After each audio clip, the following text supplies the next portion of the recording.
Kerala state timber merchants association Kothamangalam taluk committee general body യോഗം നടന്നു. Kothamangalam merchant ഹാളിൽ നടന്ന പരിപാടി ജില്ലാ പ്രസിഡന്റ് ശിഖാബ് കടവൂർ ഉദ്ഘാടനം ചെയ്തു. Kerala state timber merchants association Kothamangalam taluk committee general body യോഗം കോതമംഗലം മർച്ചന്റ് വ്യാപാര ഭവൻ ഹാളിൽ നടന്നു. ജില്ലാ പ്രസിഡന്റ് ശിഖാബ് കടവൂർ പരിപാടി ഉദ്ഘാടനം ചെയ്തു. ടിംബർ മേഖല വലിയ പ്രതിസന്ധി നേരിട്ടുകൊണ്ടിരിക്കുന്ന സാഹചര്യത്തിൽ ലോഡിംഗ് മേഖലയിലെ കൂലി ഏകീകരിക്കാൻ സർക്കാർ മുൻകൈയെടുക്കണമെന്ന് അദ്ദേഹം ആവശ്യപ്പെട്ടു. താലൂക്ക് പ്രസിഡന്റ് ടോമി ജോസഫ് പരിപാടിയിൽ അധ്യക്ഷത വഹിച്ചു.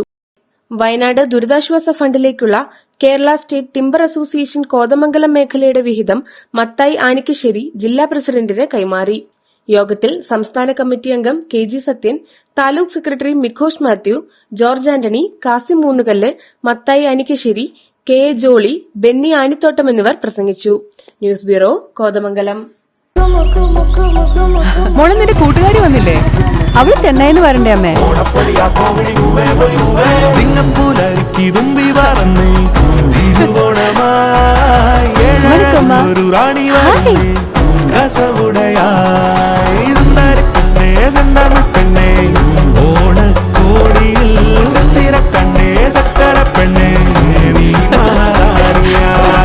മനം നിറയെ ഓണക്കോടി. മഹാറാണി വെഡിംഗ് കളക്ഷൻസ്, തൊടുപുഴ.